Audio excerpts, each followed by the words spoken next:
Welcome to another exciting edition of Swim Easy Speed. So today we're going to look at, we're going to do a video analysis of a guy on the team. He's a triathlete. He's been on the team for a few years now. And we're just going to, he jumped in the pool and we did a quick analysis and wanted to see where we could pick up where some of the low hanging fruit was. So, the good thing about the endless pool is that it does give you a lot of feedback in a bunch of different ways. But one of the more interesting ways that I've found is that it tends to exaggerate any kind of weaknesses, deficiencies kind of in your kinetic chain. So in that movement, if there's a weak spot, it'll show kind of where it is.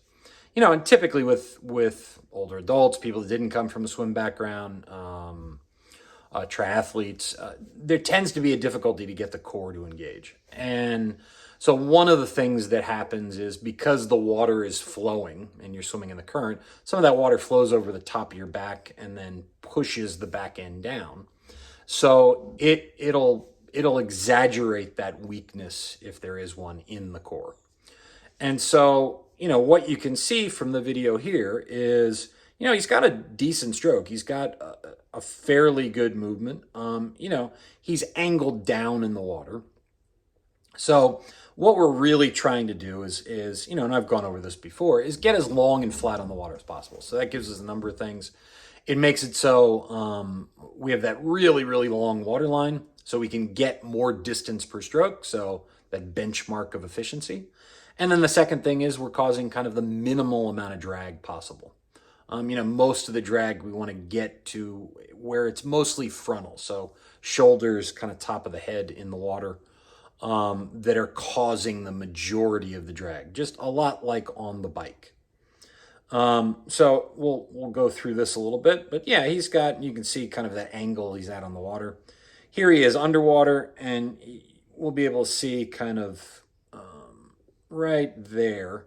So you can see right there, he drops his elbow right at the front of the stroke. So he doesn't really start pulling himself forward till right about there. So it's a lot of kind of potential for forward movement that he's given up. And what he's done is he replaced it with, if we're thinking we're a teeter-totter in the water. So he's pushing his front end up, and if you're that teeter-totter in the water, then the back end is going to go down. And so it's really kind of, he's fighting against himself to go forward, making himself a little less efficient. And you can see kind of on the left, he's doing about the same thing. You can see right here, that gap kind of between the top of the water line and his kind of top of his butt. For him, that's probably in the neighborhood of 8 to 12 seconds, 100, something like that. So we'll go forward a little bit more and we'll see kind of the back part of his body in the water. So again, you can really get a good idea of kind of that angle that he's at in the water.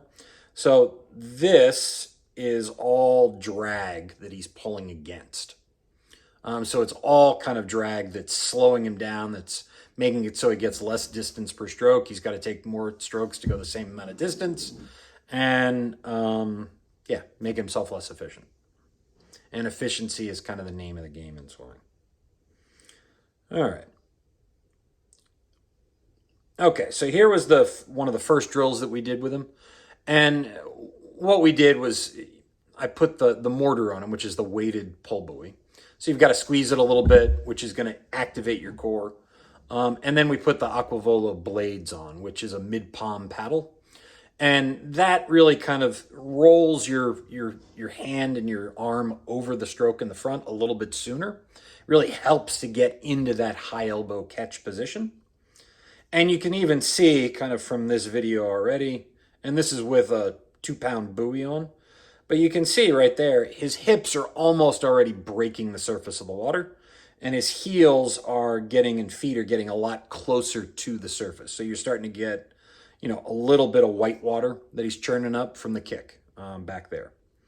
So here it is underwater, and you can see, even underwater, he's starting to kind of get into that elbow staying above the wrist, and the wrist is down below. He's starting to pull himself forward a lot sooner, and you can see already how his body position is changing. So this is after I think we had done this maybe 2 or 3 times, and I'd give him a couple cues along the way. We still want to probably he's probably looking forward a little bit too much.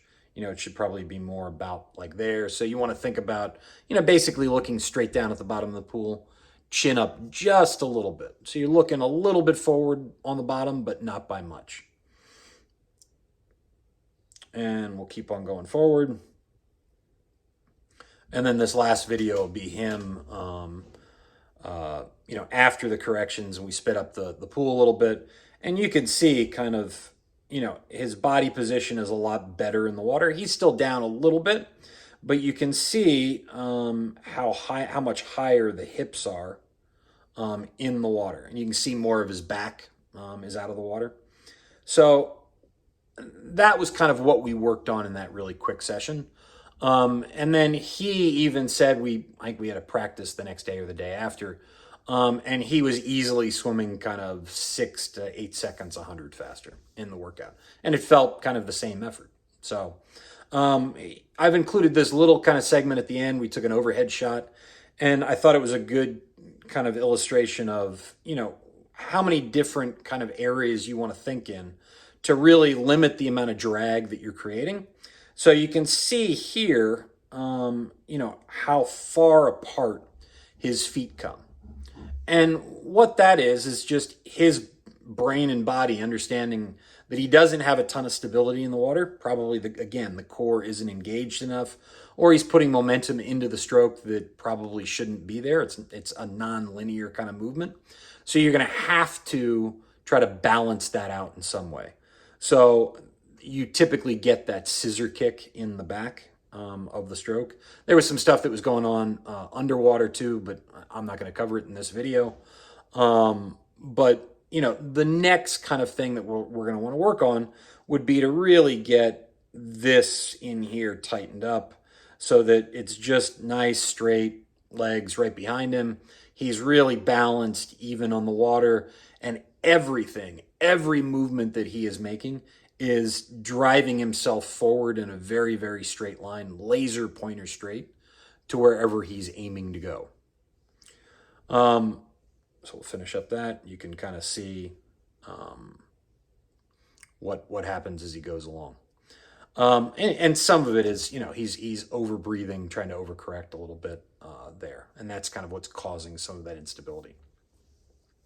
But again, it always typically comes back to a core issue because that's what's going to provide the majority of stability in the water for you. So as always, appreciate you tuning in, and please like, share, comment below. Always happy to answer any questions you might have, and we'll see you at the next analysis.